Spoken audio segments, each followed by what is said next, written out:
여러분은 몇 살까지 살고 싶으신가요? 아무리 오래 살아도 건강하게 살지 못하면 소용없는 것이겠지요. 오늘은 200살 넘게 장수한 의사의 건강 장수 비결 3가지와 사람들이 의외로 모르는 7가지 장수 습관을 말씀드리겠습니다. 여러분은 200살이 넘도록 산 사람이 있다면 믿으시겠습니까? 현재 우리는 100세 시대를 살며 잘 먹고 잘 사는 법에 대한 관심이 높아지고 있습니다. 그렇다면 100세를 훌쩍 넘겨 장수하는 사람들은 어떤 식습관을 가지고 있을까요? 문헌 기록상 가장 장수했다 전해져 내려오는 중국 이청우는 누구인지, 그리고 그의 핵심 장수 비결 3가지에 대해 알아보겠습니다. 세계에서 가장 오래 산 사람에 대한 기록은 바로 중국인 이청훈입니다. 연도로 계산하면 1677년부터 1933년까지 무려 256년 살았다고 전해집니다. 다시 말해 총 9번의 황제가 바뀌는 것을 지켜본 살아있는 역사책이었던 셈이죠. 1677년 이청훈은 중국 사천성에서 태어났습니다. 어려서부터 부모와 함께 깊은 산중에서 살며 몸에 좋은 약초를 캐고 장수 비결을 수련한 것으로 알려져 있습니다. 그렇다면 대체 200년 동안 그가 어떤 직업을 가졌을지 궁금하실 겁니다. 그는 바로 청나라의 한의사인 동시에 약초의 조예가 깊은 약초 연구가였습니다. 20살에 넘었을 무렵에는 대학에서 강연을 했다고 전해집니다. 몸에 좋은 건 알뜰살뜰 챙겨 먹은 덕분인지 그의 연애사도 놀랍습니다. 그는 생전에 24명의 부인을 거느렸으며 180명의 후손을 남겼습니다. 심지어 미국 뉴욕타임즈와 타임지는 이청훈에 대한 소식을 앞다투어 보도하기도 했습니다. 1930년 미국 뉴욕타임즈에 다음과 같은 기사가 실렸습니다. 중국 사천성 성도대학 오준걸 교수에 따르면 서기 1827년에 청나라 궁중에서 이청훈의 150세 생일 축하연을 열어주었다. 또한 1877년에 이청훈의 200세 생일 축하연을 열어주었다. 청나라 황실에서 그의 150세 생일을 축하한다는 공식 문서를 보낸 것이 발견되었다는 겁니다. 또한 그는 200살이 넘었을 때도 중년 같은 건강함을 유지하여 보는 사람마다 놀라움을 감추지 못했다고 합니다. 그는 자신의 장수 비법으로 항상 조용한 마음, 즉 정의 마음을 가지고 거북처럼 앉고 비둘기처럼 걸어다니며 개처럼 잠을 자면 장수한다 말했다 합니다. 마음을 항상 조용하게 가지면서 거북처럼 여유 있게 지내고 비둘기처럼 힘있고 평화롭게 행동하며 개처럼 조심스럽게 잠을 자는 것이 장수의 비결이라는 것입니다. 우리가 실천할 수 있는 좀 더 구체적인 식습관 3가지를 소개해 드리겠습니다. 사실 이 방법은 이미 수많은 연구 결과들로 증명된 건강한 식습관입니다. 첫 번째로 이청훈의 가장 특별한 장수 비결은 바로 구기자차입니다. 그는 이렇게 말했습니다. 오래 살려면 오래 사는 것을 먹어라. 영국과 프랑스 학자들은 이청훈의 무병장수 비결이 구기자차라는 소문을 듣고 중국까지 날라와 구기자에 대한 연구에 돌입했습니다. 학자들은 그 당시 발견되지 않았던 비타민 X의 존재를 구기자에서 처음 찾아냈습니다. 비타민 X는 얼굴의 아름다움을 유지하는 효능이 있다고 합니다. 또한 구기자는 체내 속에 지방이 쌓이는 것을 방지하며 손상된 간세포를 다시 살아나게 합니다. 몸속 혈당과 콜레스테롤을 낮추며 뇌세포를 활동적이게 돕습니다. 노화된 것을 젊음으로 되돌리는 작용, 즉 반로환동 작용이 뛰어난 약초입니다. 옛 의학자들은 구기자의 효능을 단 한마디로 강노라고 불렀습니다. 늙음을 물리친다는 의미인데요. 일본의 유명 극작가 에순스 이씨는 구기자의 효능에 관해 다음과 같이 언급했습니다. 저는 본래 잔병 치레가 끊이지 않았습니다. 중년이 되어서도 매일 집안에만 틀어박혀 제대로 외출을 해보지도 못했죠. 허약한 몸을 고치고자 몸에 좋다는 약은 다 찾아 먹어봤지만 무용지물이었습니다. 그러다 한 귀인을 만나 좋은 약을 알게 되었습니다. 저는 그 약을 복용하고 50년이 넘도록 제 몸을 지배하던 고통에서 벗어났습니다. 그 약은 재료 자체가 특별하지 않습니다. 바로 구기자입니다. 보통은 구기자의 잎과 줄기를 잘게 썰어 그늘에 말려 차 대신 마십니다. 3, 4년이 지나자 모든 통증이 없어졌고 6년 차에는 몸이 2배로 건강해졌습니다. 옛 문헌에서도 구기자의 효능을 언급해 놓은 것을 알 수 있습니다. 중국 유송석의 보수당방에는 다음과 같은 이야기가 적혀져 있습니다. 늘 맨발로 길을 거닐기에 맨발의 장씨라 불리는 한 노인이 있었다. 그는 산동성의 한 노인에게 구기자를 어떻게 먹어야 효과적인지 알려주었다. 그 노인은 방법 그대로 구기자를 먹었고 놀라운 일이 펼쳐졌다. 노인은 100살 넘게 장수했으며 흰 머리카락이 검게 변하였다고 한다. 빠진 이빨이 다시 돋아났으며 정력이 30대와도 같아졌다 한다.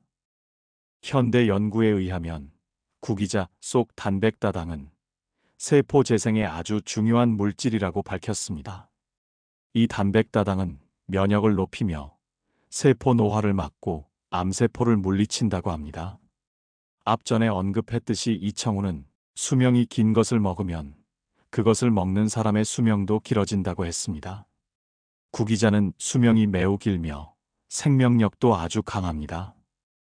그렇다면 이렇게 보약 같은 구기자는 어떻게 먹으면 좋을까요? 간단하게 섭취하는 방법은 바로 구기자환입니다. 시중에서 쉽게 구할 수 있는 건조된 구기자를 준비합니다. 마른 구기자를 곱게 가루내어 꿀에 조물조물 버무려 환을 만듭니다. 만약 가루내는 과정이 번거로우신 분들은 구기자 가루를 구입하시면 됩니다. 요즘은 한 번 먹을 분량의 가루 스틱으로도 나와 있어서 매우 편합니다. 환 만드는 과정도 생략하고 싶으시다면 가루 한 숟갈에 꿀 한 숟갈을 따뜻한 물에 태워 드시면 좋습니다. 매일 아침마다 꾸준히 마시면 몸도 가벼워지고 원기가 왕성해지는 느낌이 드실 겁니다. 다른 방법은 구기자차인데요. 약불에 잘 볶은 구기자 한 줌을 물 2리터에 넣고 팔팔 끓인 뒤 꿀이나 흑설탕을 첨가하여 차로 마시는 겁니다. 평소 보리차를 드셨다면 구기자를 대용으로 드셔보시길 바랍니다. 구기잎은 카페인이 없는 건강한 차입니다. 혈관의 노화를 막는 효과가 뛰어나 연명차라고 불리기도 하지요. 이청훈의 두 번째 장수 비법은 소식입니다. 여러분은 식사 때 배부르게 드시는 편인가요? 이청훈은 식사를 할 때는 80%만 먹었다고 하는데요. 그는 음식을 배부르게 먹지 않는다. 배부르면 위장이 상하게 된다고 했습니다. 식사를 여러 번 나눠 적게 먹고 한꺼번에 많이 먹지 않는 것은 장수의 비법이라고 합니다. 또한 잠을 지나치게 오래 청하지 않는다. 과하게 자면 장기가 손상되는 역효과가 난다. 나는 200년을 살면서 한 번도 음식을 과식한 적이 없으며 한 번도 지나치게 숙면한 적이 없다. 배고픔과 추위, 고통과 간지러움은 부모가 우리를 위해 대신해 줄 수 없다. 늙고 병들고 죽는 것을 아내가 대신할 수 없는 것이다. 스스로를 아끼고 보존하는 것만이 양생의 법칙이며 관건이다라고 조언했다고 합니다. 실제로 소식을 하게 되면 어떤 일이 우리 몸속에 일어나게 될까요? 소량의 음식이 체내에 흡수되면 세포 내 단백질을 생산하는 리보솜의 활동량이 줄어들어 휴식을 취할 수 있게 됩니다. 미국의 한 연구팀에 의하면 리보솜은 노화의 핵심 구조라고 합니다. 우리 몸은 과식을 하게 되면 음식을 소화하는 효소 및 단백질을 많이 생성해야 합니다. 다시 말해 리보솜은 우리가 섭취하는 음식의 양만큼 과부하되어 쉽게 망가지는 것이죠. 따라서 리보솜을 지키는 것이 장수의 첫걸음입니다. 여러 번 나눠 먹고 소식하는 것이 몸의 부담을 줄이는 것이죠. 마지막 세 번째 비결은 규칙적인 채식입니다. 이청우는 규칙적으로 채식 식사를 하여 건강을 지키는 동시에 노화를 늦췄습니다. 그렇다고 반드시 채식만을 고집하진 않았다고 합니다. 실제로 채식은 노화 예방에 효과적입니다. 채식 중에서도 카로티노이드와 식이섬유가 풍부한 채소에 주목해야 합니다. 당근, 고구마, 시금치, 아몬드, 렌틸콩이 그 예인데요. 이 식재료는 우리 몸속 염색체의 양 끝에 위치한 텔로미어를 보호해 줍니다. 텔로미어의 길이는 우리 몸의 노화와 직결된 아주 중요한 요소인데요. 만약 텔로미어의 길이가 점점 줄어들어 다르면 세포 분열을 멈추게 됩니다. 즉, 수명을 다하게 되는 것이죠. 그렇기 때문에 우리는 노화를 늦추기 위해 텔로미어의 길이를 지키는 것이 중요합니다. 200년이 넘는 길고 긴 여정을 지나온 이청우는 1927년 쓰촨성 군벌인 양선 장군을 만나서 유일하게 한번 사진을 찍었다고 합니다. 세기의 만남인 것이죠. 몇 년 뒤인 1933년엔 이 세상에서 할 건 다 했다고 말하며 이제 집에 간다라는 유언을 남기고 마침내 숨을 거두었다고 합니다.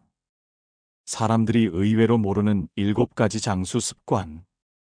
지금 이 영상을 보고 난 뒤 한 번에 모든 걸 하려고 하지 않고 지금부터 이야기 드릴 7가지 습관 중에 한 개만 딱 가져가겠다는 마음으로 30분 안에 실천해 보세요. 무병장수 인생을 사는데 많은 도움을 줄 거라 확신합니다. 첫 번째, 절대 귀가 멀어지면 안 됩니다. 흔히 나이를 먹으면 귀가 잘 안 들리게 되는 게 당연하다고 여기는데 청력 감퇴는 그리 쉽게 볼 문제가 아닙니다. 귀가 잘 안 들리면 인지 기능이 급격히 떨어지게 되기 때문입니다. 청력이 떨어지면 다른 사람과 대화할 일이 줄어듭니다. 상대방의 이야기를 편안하게 들을 수 없으니 아무래도 누군가와 이야기하기 꺼려집니다. 이러면 사회 활동량이 줄어들고 우울감을 자주 느끼며 사회적 고립 상태에 빠지기 쉬워서 인지장애를 겪을 확률이 높아지지요. 또 귀가 멀어지면 다른 사람의 말을 듣기 위해 뇌 에너지의 대부분을 청각 처리에 사용하게 되면서 다른 인지 기능들은 상대적으로 점점 쇠퇴해 갑니다. 임상 경험으로 봐도 70대의 청력이 떨어지면 인지장애가 발병하는 경우가 많았습니다. 따라서 귀가 잘 안 들린다면 이비인후과에 방문해서 난청의 진행을 늦추는 동시에 주저하지 말고 보청기를 사용해야 합니다. 귀 건강을 유지해서 다른 사람과 계속 대화할 수 있다면 인지장애가 발병할 위험도 줄어들게 할 수 있습니다. 옛날에는 보청기가 크고 갑자기 소리가 울리기도 해서 여러모로 불편했지만 요즘에는 기술이 발달한 덕에 성능이 좋아진 데다 크기도 작아져서 편리해졌습니다. 가격은 보통 100만 원에서 300만 원대로 예전에 비해 저렴한 편이나 그래도 부담스럽다면 월 2만 원, 3만 원 정도로 사용할 수 있는 렌탈 서비스가 있으니 시험 삼아 이용해 보길 추천합니다. 저렴하면서도 성능 좋은 보청기를 빌려서 쓸 수 있을 것입니다. 아울러 난청의 진행 정도에 따라서 청각 장애인으로 인정받으면 국가에서 제공하는 보조금을 받을 수도 있습니다. 두 번째, 나이 들수록 외모에 신경 써야 합니다. 심리치료법 중에 행동을 변화시켜서 감정을 조절하는 행동치료라는 방법이 있습니다. 흔히 알고 있는 인지치료와 대응하는 개념으로 이전과는 다른 새로운 경험을 시도하거나 낡은 습관을 바꿔서 마음을 치료하는 방법입니다. 이는 60에서 70대 노인이 젊어지는 방법으로도 딱 들어맞습니다. 기분이 좋지 않을 때 억지로라도 화장을 하고 머리를 다듬으면 마음이 한결 나아집니다. 보통은 행동보다 마음이 먼저라고 생각하기 쉽지만 때로는 마음이 행동의 지배를 받습니다. 다시 말해 예쁜 옷을 입거나 보톡스로 주름을 펴는 등 외모에 신경을 씀으로써 감정까지도 조절할 수 있습니다. 따라서 고령자일수록 외모 관리가 중요합니다. 지금까지 만나온 여러 환자들을 보더라도 겉모습이 노인에 가까울수록 감정의 노화가 더욱 성큼성큼 진행되어 결국에는 전신 기능이 쇠약해지는 경우가 많았습니다. 반대로 노인임에도 외모에 신경을 쓰는 사람은 대체로 건강합니다. 요양원에는 보통 출장 미용사가 정기적으로 찾아와서 커트와 파마 염색 등의 유료 서비스를 진행하는데, 직원들에게 물어보면 이러한 서비스를 이용하는 사람들은 대체로 인지장애 단계가 낮고 진행 속도도 더디다고 합니다.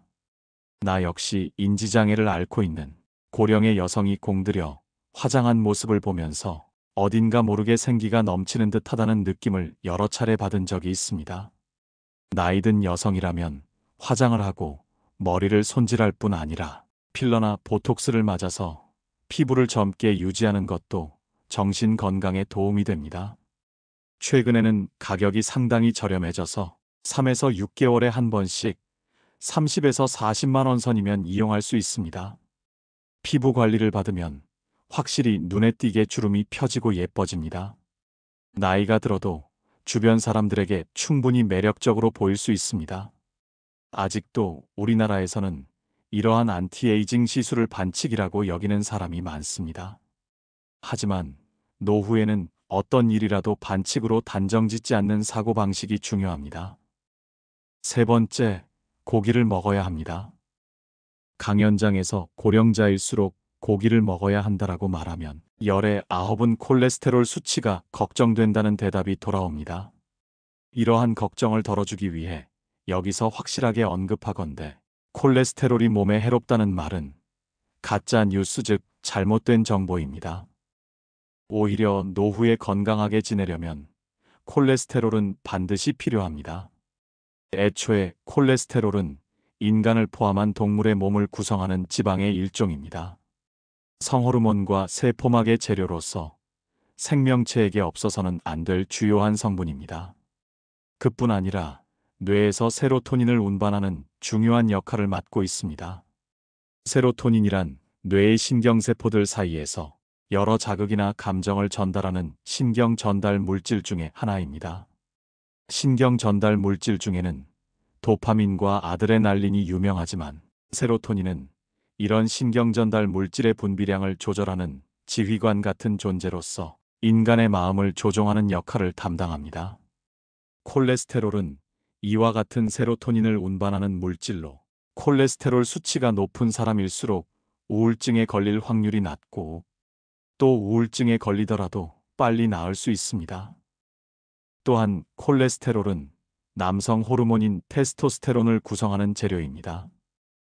요즘 성관계를 맺지 않는 사람이 늘어나고 있는 이유도 콜레스테롤을 줄여야 한다는 잘못된 믿음이 퍼지면서 남성 호르몬 수치가 줄어든 탓에 있다고 생각합니다. 더욱 놀랍게도 콜레스테롤 수치가 낮으면 암에 걸리기 쉽다는 연구 자료도 있습니다. 이는 면역세포를 구성하는 재료가 부족해지기 때문입니다. 물론 콜레스테롤 수치가 지나치게 높으면 고콜레스테롤 혈증으로 동맥경화를 일으킬 위험도가 높아지는 것이 사실입니다.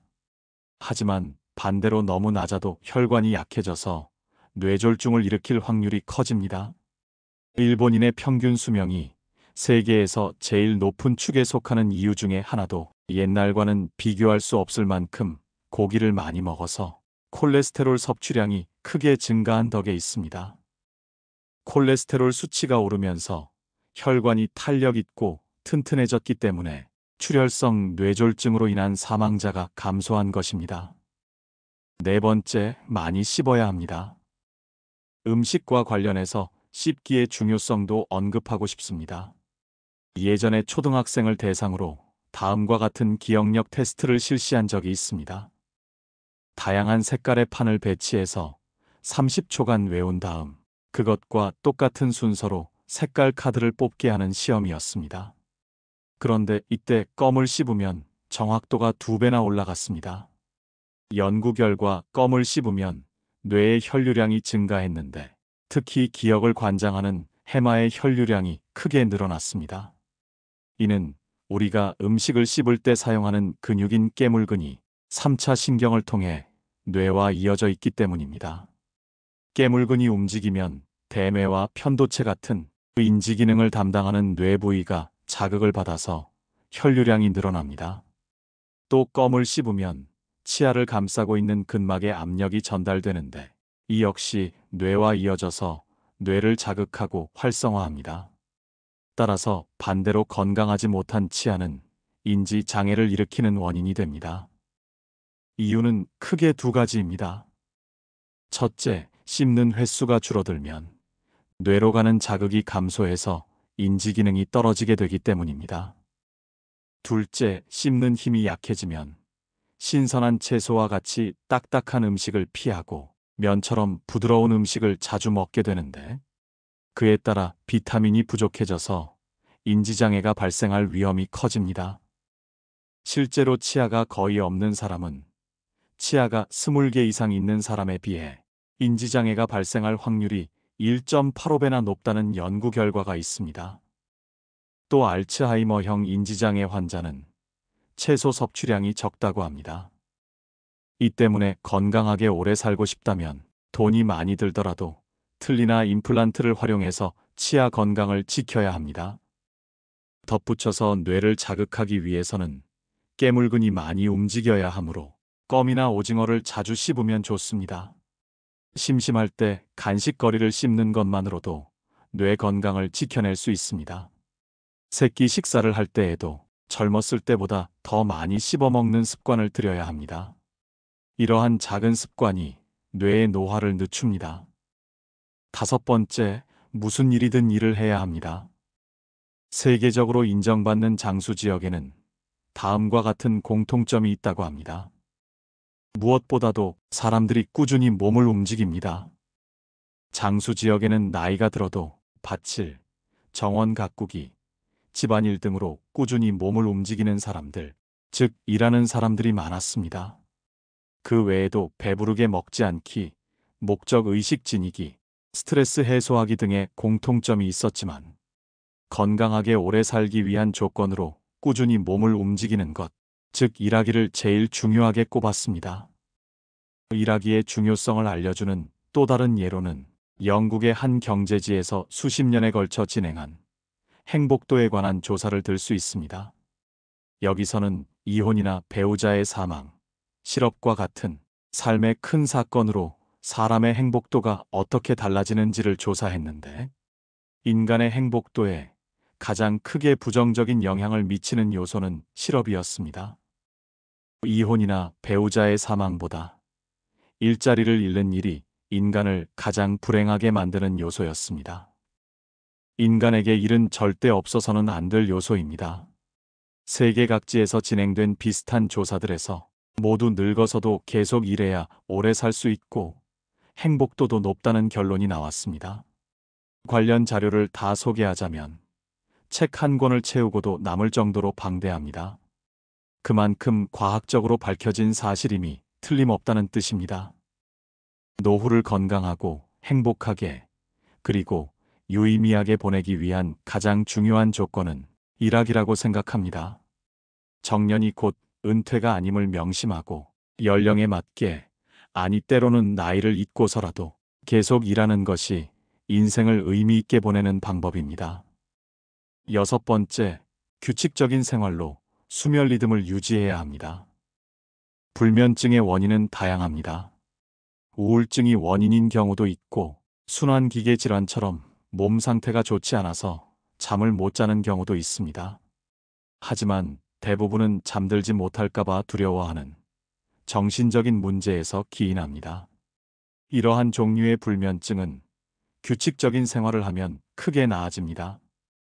먼저 밤에 잘 자기 위해서는 아침에 일어나는 시간을 일정하게 유지해야 합니다.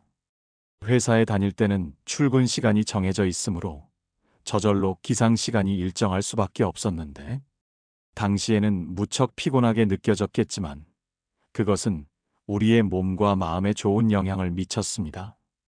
매일 같은 시간에 일어나는 습관이 심신의 변화를 최대한 막아주었기 때문입니다. 그러나 은퇴 후 그럴 필요가 없어서 기상 시간이 들쑥날쑥하게 되면 세로토닌과 같은 신경 전달 물질의 분비가 줄어들고 세로토닌이 부족해지면 수면을 유도하는 멜라토닌이 줄어들어 수면 장애를 겪기 쉽습니다. 따라서 신경 전달 물질의 정상적인 분비를 촉진하기 위해서는 매일 아침 같은 시간에 일어나야 합니다. 전날 밤 푹 자지 못했건 늦게 잠이 들었더라도 아침이 되면 평소와 같은 시간에 침대에서 나와야 합니다. 당일은 조금 피곤하고 졸리겠지만 길게 보면 뇌와 몸을 지키는 좋은 습관입니다. 여기에 매일 아침 같은 시간에 식사를 하면 수면에 더욱 긍정적인 효과를 미칩니다. 수면 리듬을 일정하게 유지하기 위해서는 식생활의 리듬도 중요하기 때문입니다. 7번째, 성호르몬 감소를 주의하세요. 중장년층은 성호르몬 감소에도 주의해야 합니다. 나이를 먹으면 남성은 남성 호르몬이, 여성은 여성 호르몬이 줄어듭니다. 남자든 여자든 모두 중성화된다는 말입니다. 성호르몬 감소는 우리의 몸과 마음의 변화를 일으킵니다. 이로 인한 갱년기 장애는 주로 여성에게서 나타난다고 알려져 있지만 사실 남성에게도 갱년기 장애가 찾아옵니다. 갱년기 장애가 오면 자율신경계 이상으로 온몸에 다양한 증상이 나타납니다. 피로감, 권태감, 우라증, 다한증, 두근거림, 잔뇨감, 어깨 통증, 관절통 등 이것이 다 성호르몬 균형이 깨지면서 나타나는 증상입니다. 특히 갱년기에는 남녀 할 것 없이 마음의 병을 호소하는 사람이 늘어납니다. 우울증 진단을 받은 사람은 보통 여러 가지 갱년기 질환을 함께 앓는 경우가 많습니다. 미국과 유럽에서는 성호르몬이 감소하면 호르몬 보충요법을 받는 것이 일반적이며 보험도 적용됩니다. 하지만 우리나라에서는 부작용을 우려해서인지 남녀 모두 이를 선호하지 않습니다. 나는 여성이든 남성이든 호르몬 보충요법을 적극적으로 이용을 권장합니다. 만약 갱년기 장애를 앓고 있는 남성이라면 주저하지 말고 병원에 있는 남성 건강 클리닉 등을 방문해서 상담을 받아보세요. 마지막으로 노후에 주어진 7만 3천 시간을 의미 있게 살고 싶다면 기억해야 할 것이 있습니다. 1960년대에는 평균 수명이 남성은 65세, 여성은 70세였습니다. 당시 정년은 평균 55세였으므로 퇴직 후 남성에게 남은 생은 고작 10년 정도였습니다. 하지만 지금은 퇴직 후 남은 생이 20년을 훌쩍 넘어 30년에 가까워졌습니다. 여생이라 부르기도 민망한 긴 시간입니다. 정년을 맞이한 60세의 나이는 새로운 인생이 시작되는 해라고 봐야 합니다. 노후에 우리에게 주어진 시간은 얼마나 될까요?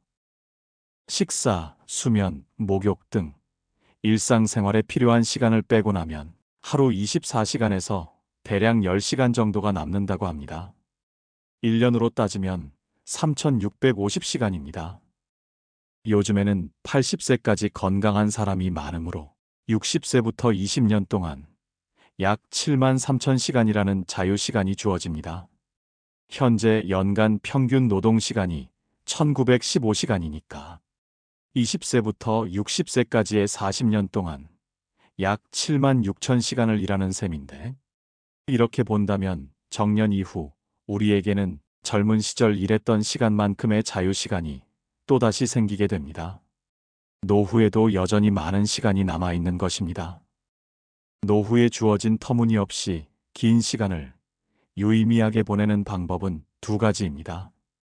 하나는 공부하기이고 나머지 하나는 일하기입니다. 안타깝게도 인간의 뇌는 공부와 일에는 쉽게 질려버리기 때문입니다. 유럽과 미국에서는 일찍 은퇴한 뒤 노후에는 여행과 취미 생활을 마음껏 즐기며 살아야 한다는 사회적 분위기가 형성되어 있지만 이는 어디까지나 분위기일 뿐 실상은 좀 다릅니다. 취미와 여행에 빠져 지내는 시간은 기껏해야 2에서 3년 정도이고 이후에는 이런 삶에 조금씩 실증내는 사람이 많아진다고 합니다. 환갑을 맞이하기 전까지는 60대가 되면 쉬면서 마음대로 놀고 싶다는 생각이 있었어도 이제는 그러한 인생을 살겠다는 마음을 아예 접는 노인분들이 많습니다. 그래서 힘이 닿는 한 앞으로도 계속 지금까지 해왔던 방식대로 일하자고 마음먹는 게 좋습니다.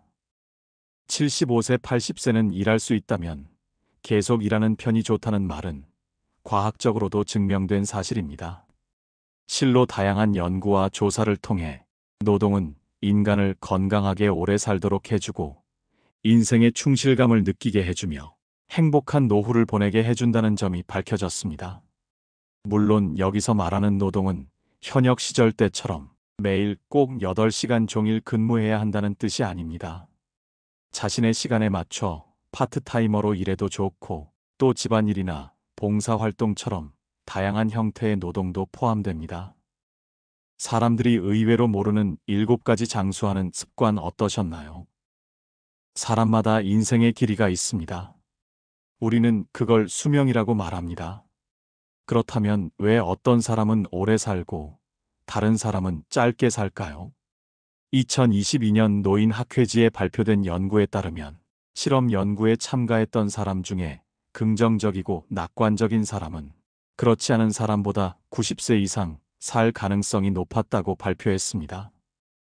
다시 말해서 두려움과 걱정을 없애라는 말입니다. 마지막으로 두려움과 걱정을 없애고 긍정적인 마음으로 행복한 노후를 보내기 위해 꼭 기억해야 할 10가지에 대해 말씀드리겠습니다. 행복의 조건 10가지. 운동하라.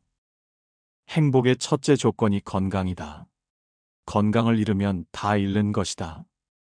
감사해라. 없는 것에 자꾸 불평하지 말고 가지고 있는 것에 5가지씩 감사하라. 대화하라. 마음이 잘 맞고 통하는 사람과 대화하라. 별난 사람과 억지로 잘 지내려다 가시에 찔리지 마라. 나이 들어서는 스트레스 받아가면서 억지로 인연을 이어갈 필요가 없다. 내가 좋아하는 사람과 지내라. 공부해라. 평생 공부한다는 마음으로 공부해라. TV 시청을 반으로 줄여라. 규칙적인 생활을 해라. 많이 웃어라. 나이 들어 잔주름이 많아도 웃는 얼굴은 평안해 보인다. 수다 떨며 살아야 한다. 입과 혀를 많이 움직여야 치매 예방에 좋다. 주변의 소중한 이들에게 먼저 전화해라. 사랑도 먼저 하는 것이 중요하다. 나 자신을 사랑하라. 자신을 귀하게 여겨라. 나를 사랑할 줄 아는 사람이 남도 사랑할 수 있다. 나이 드신 분들 중에는 자신보다 자식에게 올인하는 사람이 많다. 이것은 어리석은 일이다. 나보다 자식이 먼저인 사람의 자식은 절대로 행복할 수 없다. 부담과 죄책감을 안고 살아가기 때문이다. 이웃에 친절하라. 지혜로운 노인은 베풀고 산다. 이는 물질적인 것뿐만 아니라 정신적인 면도 포함된다. 먼저 배려하고 친절을 베풀고 사랑하라. 이상으로 나이들매 품격이었습니다. 황금빛으로 물들어가는 여러분들의 행복한 인생 이막을 응원합니다. 오늘 영상이 도움이 되셨다면 구독과 좋아요 부탁드립니다. 끝까지 시청해 주셔서 감사합니다.